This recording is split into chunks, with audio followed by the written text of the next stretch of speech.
E seguindo adiante aqui no nosso Morning Show de hoje, na corrida pela Casa Branca, Donald Trump, sobre Joe Biden, come on folks, aumentou a liderança, o laranjão com topete avantajado, toma a dianteira, toma a liderança e segue consolidando a ponta na corrida eleitoral pela Casa Branca em 2024, para a gente explicar os números, trazer aí os fatos. Fabrício Naitsky. 49% a 44%, segundo pesquisas divulgadas neste final de semana, André. 49% para Donald Trump, ex-presidente, contra 44% de Joe Biden. Em relação às últimas pesquisas que haviam saído, Trump manteve a porcentagem deles de 49%. Quem perdeu, na verdade, foi o Biden, que acabou caindo ali cerca de 2 pontos, de 46% para 44%, dentro daquela tradicional margem de erro, né, que a gente tanto fala. Mas a questão aqui, claro, você sabe muito bem, André, nos Estados Unidos a eleição não é majoritária, então não basta o candidato ter mais votos em geral se ele não vencer nos estados-chave, se ele não vencer nos estados que dão mais delegados ali na hora de somar. A gente lembra que em 2016, por exemplo, a Hillary Clinton teve mais votos que o Trump, mas perdeu, né? Ganhou, mas não levou. O Trump ganhou nos estados principais, foi eleito presidente. O Trump, nesse caso, está vencendo, segundo as pesquisas indicam, em muitos estados onde o Biden ganhou em 2020. Então a gente está falando aqui de Ohio, a gente está falando do Michigan, estados que são ali aqueles swing states, ou seja... Que... Ohio, Trump ganhou nas duas vezes. Ganhou nas duas vezes, mas o Michigan tinha dado os democratas Michigan, em 2020, um estado que foi considerado muito importante naquela disputa, mas os swing states, que são aqueles estados que uma hora vão para os democratas, outra hora vão para os republicanos e costumam ali acabar definindo as eleições, já que você tem certos estados onde é relativamente uma barbada, né? É barbada. Pois é, a Califórnia costuma ser muito democrata, o Texas costuma ser republicano, e aí a gente já é um jogo mais de cartas marcadas. Mas essa pesquisa tem indicado uma vantagem de Trump, principalmente nesses estados-chave. Os swing states, ele tem levado uma vantagem. A gente ainda vai observar nas próximas semanas como que as últimas ações de Joe Biden, principalmente envolvendo guerra no Oriente Médio, outras questões internacionais dentro do país também, vão acabar repercutindo. Por exemplo, eles aprovaram semana passada um grande pacote de ajuda para a Ucrânia, para Israel, para Taiwan. Algo que divide bastante o eleitorado americano, mas que foi aprovado no Congresso com o apoio dos dois partidos, o apoio bipartidário. Então a gente vai ver como que isso vai repercutir ainda nas pesquisas, claro, mas a expectativa é ainda de um cenário muito apertado lá em novembro, né? Trump e Biden vão disputar cabeça a cabeça essa eleição. Como sempre, vai ser no Photoshop, ali vai ser no fio da navalha, como sempre. E eu quero trazer aqui para nossa discussão diretamente da Alemanha, Luca Bassani. Você pode me ouvir? Sim, escuto você sim, André. Maravilha, Luca. Eu gostaria de ouvir a sua opinião sobre realmente a expectativa em torno de toda a Europa Ocidental, também o leste europeu que está chamejando com a guerra entre Ucrânia e Rússia, a expectativa para um possível retorno de Donald Trump para a Casa Branca. Olha, André, a gente vê que as lideranças europeias não olham com bons olhos esse retorno de Donald Trump, a possibilidade por conta de vários atritos que foram surgindo ao longo dos seus 4 anos, entre 2016 e 2020, por conta principalmente de pedir para que os países que pertencem à OTAN de darem mais dinheiro, de contribuírem percentualmente com aquilo que foi acordado em outras conferências. Então a gente vê que os europeus vão ter que desembolsar maior quantidade de dinheiro caso Trump volte, além do fato de muitos europeus serem favoráveis, nós sabemos, né, à continuação da guerra da Ucrânia no aspecto de continuar enviando armamentos, dando treinamento a Zelensky, enviando dinheiro para a manutenção do governo, e Trump está num lado completamente oposto, querer sim negociar com Vladimir Putin para acabar com essa guerra. Segundo Trump, ele conseguiria acabar com esse conflito em 24 horas. Não sabemos ao certo qual seria a sua estratégia, mas muitos acreditam que isso faria a Ucrânia perder do dia para a noite, oficialmente,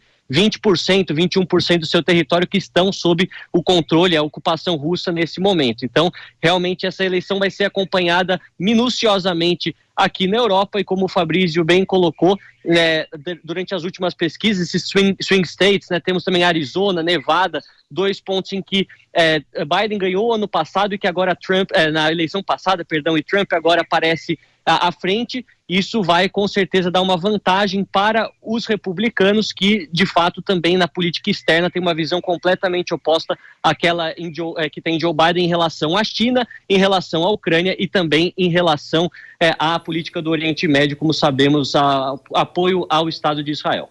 O que acontece na América, sem dúvida alguma, acaba espraiando, reverberando e tendo consequências muito grandes mundo afora. E eu quero falar aqui do nosso Brasil. Vamos cogitar aqui, Mano Ferreira, especular um cenário em que realmente Donald Trump seja o 47º presidente americano, seria o segundo apenas na história americana inteira, depois de Grover Cleveland, a servir 2 mandatos não consecutivos no Brasil. A gente vê Jair Bolsonaro inelegível no momento, talvez esperando que um retorno de Trump à Casa Branca possa criar um ambiente fértil para ele voltar para o game. Tua expectativa? Pois é, o Brasil tem se inspirado muito no que acontece nos Estados Unidos nos últimos tempos, né? Muitos analistas comparam o papel de Bolsonaro ao papel de Donald Trump, além do 8 de janeiro, a invasão ao Capitólio. Então, sem dúvida alguma, assim como a vitória de Milei na Argentina, a gente viu acender uma esperança em muitos setores da direita sobre uma possível volta, um possível novo fôlego da direita, uma eventual vitória de Trump, uma volta dele à Casa Branca, seria, sem dúvida alguma, um fator de geração de esperança entre essa base do ex-presidente Bolsonaro. Interrompendo você rapidamente aqui, mano, porque estamos de volta aqui para você que está no carro ou em casa, no trabalho, ouvindo o nosso Morning Show pela rádio. Estamos de volta aqui na discussão do momento, que é a vantagem ampliada de Donald Trump sobre Joe Biden na corrida pela Casa Branca em 5 de novembro desse ano de 2024. Trazendo aqui para a discussão, Jesse Peixoto, sua opinião sobre os próximos passos e a sua expectativa, que a gente pode talvez ver um retorno do Laranjão, que eu posso estar precisando disso aí para talvez voltar para a discussão aqui no nosso prezado Brasil, tá ok? O cara vai voltar ou não vai, porra? Ele vai voltar, eu acho que ele vai voltar. Acho que muitos detalhes deixam claro, para além das pesquisas, os swing states, como nós temos falado aqui, o Fabrício bem elencou, mas vou até além. Eu acho que quando a gente pensa na campanha presidencial, imagina o Joe Biden, e aqui a gente imagina um Joe Biden que está fazendo discursos fracos, caindo no palanque, coisas assim, versus um Donald Trump que tem toda aquela figura retórica, aquele lado que é mais entretenimento, que chama atenção, que sabe chamar pra briga, que vai falar muito sobre política externa e falar que o problema foi o Biden ser visto como fraco. E como, assim, em certo grau, a paz dependeria do presidente dos Estados Unidos na perspectiva dele e como que ele traria de volta. Ele vai vender muito isso. Os Estados Unidos estão com muito problema interno. O Biden não está conseguindo motivar a galera mais jovem que lá atrás, 2020, votou nele. Por quê? Porque no final das contas, a gente está vendo protestos nessas universidades sobre a questão da Palestina. Então, no final das contas, o Biden está muito fragilizado em várias frentes. E o Donald Trump está se fortalecendo nelas. Para além disso, eu acho que isso respinga no Brasil. Falamos muito, né, mano, lá atrás de onda vermelha, que era quando a esquerda ganhava na América Latina, em outros países. Agora, nós estamos vendo uma onda azul.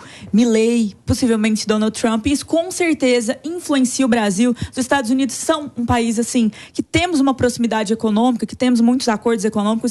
Então, o Trump, num possível governo Lula, acho que pega menos bem, assim, vai ter menos diálogo. O Trump é um cara que defende muito Bolsonaro e o pessoal. Claro que no final do dia, claro que não. Os caras vão sentar ali. Eu acho que os racionais, talvez, mas em muitos pontos... Essa cena promete, Jess. Essa eu acho cena que muitos promete. pontos não. Acho que fica pro lado... Existe um quê ideológico de proximidade, a gente tem visto isso, até mesmo na situação da Argentina, que ajuda se tiver um alinhamento. A gente lembra da relação de Lula com George W. Bush por muito tempo, né? Que eram figuras ideologicamente distintas, mas tinham ali um bromance, um romance entre amigos ali, realmente trocando afagos sempre. Você lembra disso, Pepe, antes da gente seguir aqui no Morning Show? Eu lembro bem. E lembro mais ainda, Marinho. Eu lembro da relação do Bill Clinton com o Fernando Henrique Cardoso. Os dois eram muito amigos. Mas esse tinha um alinhamento ideológico bem claro. Não teve nenhum benefício que o Brasil teve com essa amizade entre o Clinton e o Fernando Henrique Cardoso, mostrando que a relação dos Estados Unidos com o Brasil é uma relação sólida e vai acontecer independente da ideologia de cada um.